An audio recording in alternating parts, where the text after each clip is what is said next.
Muy bien, chicos.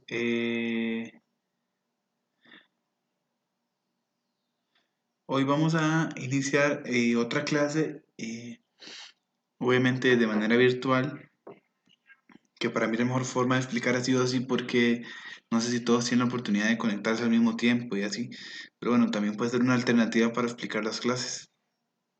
Por ahora vamos a ver este tema y este tema en realidad lo hice súper corto o son pocas diapositivas porque es la unidad 3 y aunque el tema es de toda la unidad como tal, eh, si ya después vemos que son 5 o 6 páginas, es porque la otra unidad ya nos habla de otras cosas muy diferentes o distintos, vamos a ver, no muy diferentes sino distintos a lo que veníamos viendo. Si quieren ubicarse en la página número 50, en donde dice el tránsito a la edad moderna del siglo XI al siglo XV. Y con esto simplemente voy a hacer un recorrido por la conclusión de la Edad Media como tal. Hay tantas cosas en la Edad Media, como yo les dije, que prácticamente podemos dedicar un año a ver lo mismo. Entonces hay que verlo como muy por encima, muy general, pero al mismo tiempo darle profundidad a los temas que vemos. Y eso es importante en lo que estamos haciendo ahorita.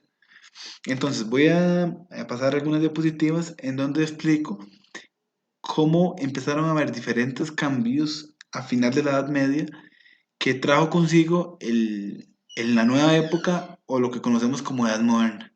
Pero como ustedes ven aquí, la palabra importantísima para que podamos entender la explicación de hoy es el tránsito, o sea, el paso, lo que llevó a que la Edad Moderna existiera. No la Edad Moderna, claro, hay muchas cosas que se relacionan, por supuesto, pero no estamos viendo la Edad Moderna como tal, sino el tránsito a esta. Bueno, ¿cuáles van a ser las características de este periodo? Eh, Comprende el siglo XI, XII y el XV, o sea, el final de la Edad Media como tal. Como los puse ahí, seguimos en la Baja Edad Media. Lo que pasa es que el comportamiento va a ser distinto a esta época. Empiezan a existir cambios importantes en cultura, artes, la cantidad de habitantes y la vida urbana. Eso es importante porque el arte, la cultura fue algo muy greco y romana, de Grecia y Roma hace muchos años, pero con la Edad Media y la llegada de la Iglesia Católica, sobre todo el cristianismo, al poder, va a derrocar mucho el pensamiento de arte y cultura que había en la época antigua. Pero en esta época se vuelve a retomar un poco y en la Edad Moderna vuelve a renacer. Por eso se llama Edad Moderna y Renacentismo. Hay una mejora en la economía, en los mercados y puertos. Como ya les había dicho, con todo el tema de las cruzadas y lo que venía pasando, la economía se va a expandir. Obviamente, las cruzadas, por más que fuera el deseo de cristianos de recuperar mucho territorio o vestigios, reliquias que tenían, también abrió mucho los mercados y el comercio en puertos. Obviamente, esto va ligeramente a mejorar la economía. Eh, Normalmente con árabes, bizantinos y rusos, entre otros, fueron las actividades y oficios que empezaron a desarrollarse en esta época. Y también es una época de mucha hambruna, epidemias y guerras, sobre todo en la última parte del siglo como tal. Epidemias deben estar cansados de escuchar sobre el coronavirus y hoy hablaremos de otra como fue la peste negra. Eh, En esta época, en Europa, aproximadamente en el siglo X, la esperanza de vida era relativamente corta. Estamos hablando de 40 años, o sea, una esperanza de vida muy pequeña. Y esto es obviamente por la alimentación, por la educación que había en la época y sobre todo por la parte de salubridad. Entonces, cualquier enfermedad, cualquier cosa, mataba mucho a la gente en esta época. Muchas mujeres terminaban falleciendo en la hora del parto y durante el siglo X, año 1000 aproximadamente, o sea, las condiciones de vida eran muy complicadas. Hay una mejora en el siglo XI y por eso digo lo anterior, ¿verdad? La población empieza a aumentar porque hay una producción agrícola y ganadera mucho más amplia. Entonces, a partir del siglo XI, las condiciones de vida empezaron a cambiar y esto ya nos deslumbra o nos empieza a decir que a futuro las condiciones están cambiando o mejorando. Vemos que aquí no ha llegado todavía la peste, que va a terminar muchísimo, pero ya había un cambio en la población como tal. Recuerden que el feudalismo, ya lo vimos mucho, enriqueció mucho al señor feudal, pero empobreció mucho a las poblaciones aledañas. Entonces, ¿qué nos dice esto? Que la población sufrió mucho como tal. Siglo XI, Baja Edad Media, eh, obviamente el feudalismo sigue existiendo, todavía en la época moderna sigue existiendo el feudalismo, pero ya no era la parte económica principal. Y aquí ya vamos viendo cómo cada vez empieza a caer en crisis. Bueno, ustedes lo ven en la página 51, cómo aumenta la producción agrícola y ganadera. Bueno, la tecnología, por supuesto. Y uno se puede preguntar, profe, pero la tecnología no es hoy el smartphone o la tablet o un Smart TV o etcétera. No, la tecnología es el cambio que viene a mejorar a la población en diferentes ámbitos. Obviamente, la tecnología de la época para nosotros ahorita es algo que no tiene sentido, pero para ese momento era algo muy importante. Yo siempre les he dicho, uno no puede juzgar a la antropología de la época con nuestra antropología, con nuestra forma de ver el mundo, porque cometeríamos un error en el tiempo histórico. Entonces, obviamente, hay cosas que para ellos eran muy tecnológicas que para nosotros tal vez no tanto. ¿Cuáles eran? El arado de ruedas, el molino hidráulico, el yugo frontal para los bueyes, la selección de semillas y mayor importancia a la parte de ganadería. Todo esto va a cambiar en la forma de producir. Con un arado de ruedas, con un molino hidráulico, yo podría hacer las cosas más rápido, por supuesto. Y eso va a cambiar cómo yo puedo avanzar en la parte económica, en la parte agrícola, en la parte agraria y ganadera. Eh, Muy bien, esos cambios empezaron a causar, los cambios económicos empiezan a cambiar también en la parte de surgimiento de las ciudades medievales. Eh, es importante, digamos, no todos, y ustedes lo pueden ver en el libro, no todos los habitantes de Europa occidental vivieron en castillos, en casas, en aldeas, etcétera, como tal vez no lo pinta la Edad Media, ¿verdad? Que todo el mundo, imagínense, estaba dentro del castillo y puede vivir así. Mucha gente vivía en otros lugares, mucha gente estaba como en un estado de pobreza, por llamarlo así, y entonces vivía dependiendo o iba a estar dependiendo de la parte económica. Si estaba en un puerto, pues vivía cerca del puerto, si estaba cerca de la ciudad, vivía cerca de un comercio, entre otras cosas. Y van a haber ciudades muy importantes en la parte medieval que se llaman burgos. Esas ocupaciones urbanas van a aparecer a partir del siglo XIII. ¿De qué tratan? Simplemente de esa población que no era noble ni tampoco esclava y que, digamos, comercializaba, estaba en puertos y, digamos, mantenía una economía, digamos, relativamente mediana, pobre, mediana, por llamarlo así.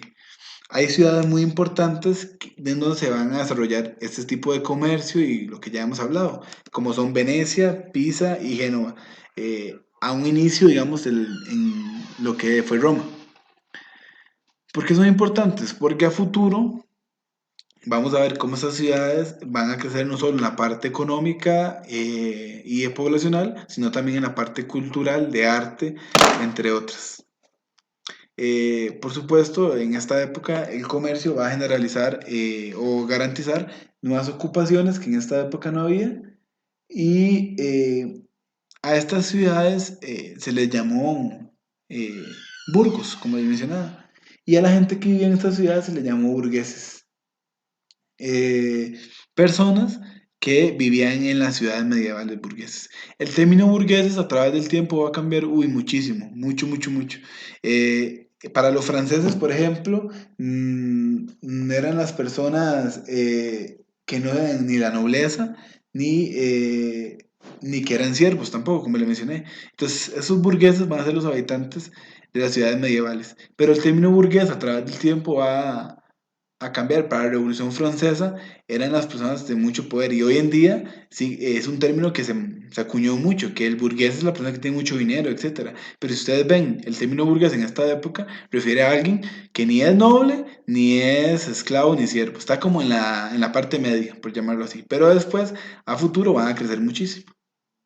Obviamente van a haber cambios culturales, perdón, cambios en agricultura y comercio. Y aquí subrayo, bueno, pongo entre paréntesis el término industria, porque no podemos hablar ahorita todavía de una industria como tal. La revolución industrial aparece de esta época como 400 años después. Entonces, pero sí en un poquito más de modernidad a la forma de ver la economía. En el libro lo tachan como industria, pero siempre les recuerdo que hay términos que todavía no se pueden usar históricamente porque no han pasado. Y eso es importante que lo entendamos aquí. Bueno, lo que le mencionaba, ¿verdad? Que en Francia ni los burgos, que los burgos no eran ni nobles ni siervos. Pues un poco de cómo surgen las ciudades medievales de la época. Ciudades medievales que a futuro serán las ciudades de la Edad Moderna y asentamientos muy importantes en el Renacimiento. ¿Cómo funcionó la Edad Media a finales en el tránsito a la Edad Moderna? Pues bueno, eh, había una oligarquía de mercaderes. ¿Qué significa esto? O sea, que el poder lo tenía quien estaba a cargo del comercio y del mercado. Que sí, que tal vez había algunas formas democráticas, sí, para tomar algunas decisiones, pero sigue siendo la oligarquía, o sea, un grupo de personas de mucho dinero que tomaba la decisión ante todos los demás. Hay un crecimiento político con mucha rapidez y esto va a determinar que algunos comerciantes queden un poco alejados de la oportunidad de seguir expandiéndose o seguir teniendo control. Y en esta época vamos a acuñar un término que se llama gremios. En pocas palabras, el gremio es una agrupación que defiende los intereses ante otros propietarios. Hoy en día un gremio, por ejemplo, el APS, el ANDE, que ustedes pueden escuchar hoy en día, o gremios que defienden a trabajadores, eh, van a agrupar eso, igual los intereses de los grandes propietarios. Ahora, en esta época, sí defendía los intereses, sí ayudaba a otros, pero más que todo era en el beneficio propio. Ya lo vamos a ver en un momento en la parte del monopolio del poder, porque los gremios van a tener mucho quién va a controlar el poder económico y quién va a estar o quién no va a estar ahí para poder subsistir. También era importante. También viajaban en diferentes países para protegerse y las asociaciones estaban en diversos lugares como tal. Eh, Algo importante, como les mencioné, eran los monopolios del comercio. Eh, ¿Qué eran estos? Bueno, se controlaba exclusivamente los oficios y la venta de producción. Un monopolio refiere a que solo un grupo de personas tenían el derecho a hacer eso mismo. Por ejemplo, aquí en Costa Rica un monopolio es como el ICE. Ellos tienen el monopolio de electricidad y quien quiera vender electricidad primero tiene que comprársela a ellos. Entonces, por ejemplo, la JASEC, Copesantos o otros eh, tienen, para poder vender electricidad, tienen que comprársela al ICE, tienen el monopolio. Entonces, esto pasaba lo mismo. O sea, había unos que tenían todo el control y el comercio, para pequeños comerciantes, como lo menciono aquí, se vuelve muy complicado. ¿Por qué? Porque el monopolio lo tenían solo algunos. Y si usted no está con un gremio que lo pudiera defender, que lo pudiera acompañar en esto, prácticamente usted se volvía un cero a la izquierda en el comercio a finales de la Edad Media. Eh, y en la parte de artesanos, que como les mencionaba, el arte y la cultura no fue que no existiera en esta época, simplemente estaba debilitada. Tenía tres miembros, el maestro, los oficiales y los aprendices. Y los maestros y oficiales tenían el derecho de opinión, pero sobre todo los maestros eran los que controlaban todo. Si ustedes se dan cuenta, y aquí es un punto importantísimo de lo que tienen de entender en esta presentación, más que las cosas específicas, es que hay una forma de ver el mundo. O sea, quien tiene más poder, quien está arriba, ustedes lo pueden ver desde aquí. Bueno, obviamente el rey y todos ellos. Aquí lo señalo. Eh, Aquí el poder político, los oligarcas, mercaderes, los gremios, y aquí en la parte de comercio o los maestros en los artesanos tienen la misma característica. Quien está arriba es quien tiene el poder. Quien está más arriba en la pirámide social es el que va a definir para los demás. Un pequeño comerciante, por más que tuviera una buena empresa, una buena oportunidad de salir adelante, si no estaba dentro del poder, difícilmente iba a salir adelante con su negocio. Igual los artesanos. Quien era un aprendiz difícilmente podía tomar fuertes decisiones ante un maestro que tenía todo el control. Eso es simplemente una forma de vivencia en la Baja Edad Media. Y uno se puede preguntar, pero hoy en día también es así. Sí, hoy en día mucho de la gente que tiene el poder es al final el que controla sobre los que tienen menos poder. Y lo vemos desde hace años hasta hoy en día como el poder es el que maneja toda la corrupción también, el que maneja toda la forma de la estructura social y económica y al fin y al cabo el que toma las decisiones por todos los demás. En esta época, ustedes pueden ir ahí a la página número 54, había universidades muy importantes. El tema de universidades es muy amplio, pero quisiera nada más traer a colación que había universidades como la de Oxford o Cambridge en el Reino Unido, que hoy en día son muy conocidas, la Universidad de Salamanca en España, Padua en Italia, pero sobre todo, tal vez estas tres, vean, 1096, 1209, 1218, o sea, universidades que tienen eh, di, claramente, y esta universidad tiene más de 1000 años de existir, eh, por llamarlo así.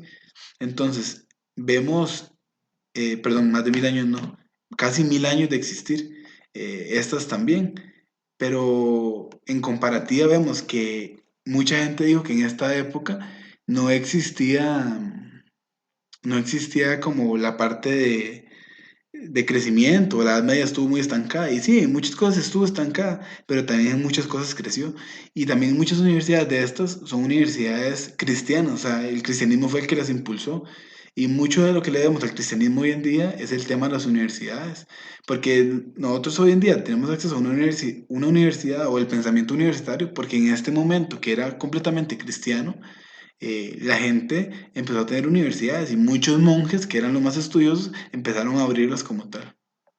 Busquen Cambridge, Oxford o Salamanca en internet para que vean que son las universidades de mayor prestigio en el mundo. ¿Cómo es que llega la crisis de la Baja Edad Media? Y bueno, el fin de un tema grande que hemos visto. Pues hay muchísimas razones. Primero, antes de decir los puntos, eh, y con esto prácticamente terminar, es que no podemos decir solo, o no lo puedo decir solo en 3 puntos, el fin de la Baja Edad Media, sino tenemos que tomar en cuenta todo, desde cuando Carlos V y los imperios carolingios tomaron el poder, cuando los germanos entraron a lo que fue Roma, cuando las cruzadas empezaron a tener más poder, cuando la época cristiana se volvió la más poderosa, todos esos factores al final terminan creando eh, una crisis que no se puede controlar. El feudalismo fue muy bueno, pero el feudalismo ya no tenía sentido en muchas cosas porque no beneficiaba a todos. Hay tantas cosas que se pueden mencionar aquí, pero para no alargar mucho y porque no quiero que se alarguen mucho las clases, eh, lo resumo en 3 puntos finales, que son cómo se es la crisis de la Baja Edad Media. Pero la Edad Media como tal tiene muchos puntos que al final la terminan eh, llevando a nada. Bueno, el primer punto, la peste negra, eso simplemente era una de las máscaras que se usaban para controlar en este momento. La peste negra, siglo tercero, cuarto, procedente de Asia y transmitida por pulgas de las ratas, va a ser una peste que aproximadamente torna a 400 años en que se prolonga. Obviamente en esta época es en la época en donde tuvo más fuerza o como llegó con un 40 al 90% de mortalidad, una mala alimentación, como le mencionaba al principio, y mala salud que empeoraba todo, ahí no hay un sistema de salud como el que tenemos hoy en día, entonces era muy complicado. Y en 50 años murió el 40% de la población europea. O sea, si podemos decir que habían 10 millones, por llamarlo así, se murieron 4 millones de personas y solo quedaron 6 millones. O sea, estamos hablando de cantidades exorbitantes en el tema de la peste negra. Hagamos una comparación con lo que pasa hoy en día con el coronavirus. Primero, no sabemos cuánto va a durar, pero normalmente un virus tenemos conciencia de que no se elimina, simplemente empieza a vivir entre nosotros, pero ya con un procedimiento más diferente para poder vivir. O sea, si alguien llega a tener en años siguientes coronavirus, probablemente hay un tratamiento, probablemente no le pase nada. La mortalidad en el virus de hoy en día es del 3%, 3,5 o 4%, en comparación al 90%, o sea, de 100 personas morían 90. o mínimo 40. Entonces, estamos hablando de que era muy, muy amplio. Entonces, hoy en día vemos que la mortalidad es muy poca. Hoy en día los sistemas de salud, la buena alimentación, etcétera, puede mejorar todo esto. Y obviamente, aunque se ha muerto mucha población en el mundo, no se puede comparar a que en este momento Europa perdió, sí, igual, vuelvo al ejemplo, de 10 millones perdió 4 millones, es algo muy impresionante. Entonces, para que lo tomen en cuenta. Uy, hay muchos documentales, si ustedes quieren ver, muchas películas, sobre todo documentales que hablan sobre la peste negra, si les interesa el tema, los invito a investigar un poco más, que entren a YouTube, que entren a diferentes plataformas y que se puedan enterar un poco más de lo que generó la peste negra. No, no me aboco más porque quiero continuar con la clase. Las revueltas campesinas, la peste ocasionó que mucha gente abandonara la tierra para poder reclamar otro tipo de derechos. El feudalismo, que hemos hablado tanto y que entró en el examen pasado tanto, fue un sistema que beneficiaba al señor feudal, beneficiaba a quien estaba arriba, pero no a quien estaba abajo. Entonces, los impuestos que se habían puesto sobre los campesinos, la peste, que había hecho que el señor feudal no respondiera a las cosas que había en ese momento, eh, hizo que se generaran levantamientos sobre los señores feudales. O sea, la gente no, en crisis siempre va a reaccionar. Y esta crisis ocasionó que ya no quisieran más un sistema que no tenía ningún beneficio para los campesinos. Simplemente eran esclavos que tenían su pedacito de tierra por protección, pero con el tiempo se dieron cuenta que necesitaban más que eso. Y la peste vino a sacar lo peor de los señores feudales, la poca protección que tenían y que al final parecía un espejismo porque no benefició casi nada a finales de la Edad Media.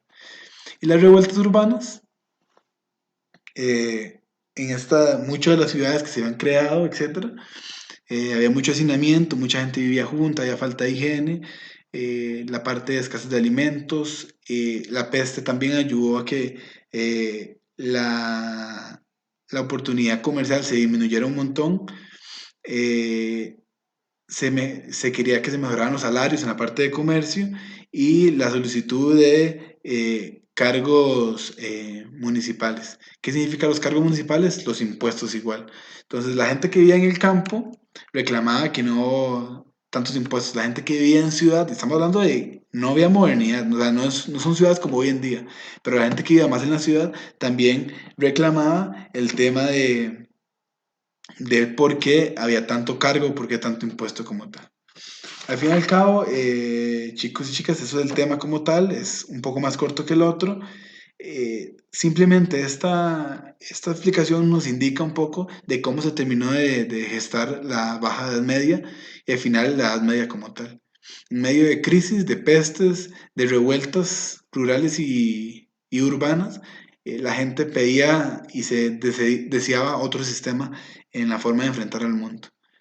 Obviamente, como ya se los he dicho muchas veces, no pasó de un día para otro, sino pasaron años, muchos años, para que otro sistema económico, político, vaya a tener fuerza a nivel mundial. Y es lo que vamos a ver más adelante, y ya sea en las clases presenciales, o de ahí, si lo dispone el Ministerio de Salud, en clases virtuales, como seguimos hasta ahorita. Esperemos a ver qué pasará con eso.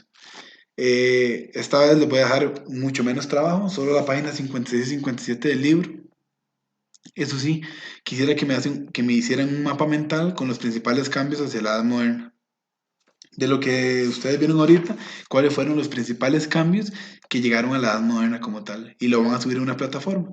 Tienen esta aplicación que yo les había dado antes, se llama My Mind, que es de celular y es gratuita. Pueden usar cualquier otra aplicación que exista si ustedes quieren. Si no quieren usar la aplicación o no tienen o no pueden, hacen un mapa mental, le toman una foto y lo suben a la plataforma. Yo les voy a abrir un espacio para eso, todavía no. Eh, y tienen tiempo por lo menos hasta el domingo, que sería la última tarea en sociales como tal. Espero que estén bien, que se estén cuidando. Cualquier duda o pregunta, no lo duden por medio de la plataforma y ahí nos estamos hablando cualquier cosa.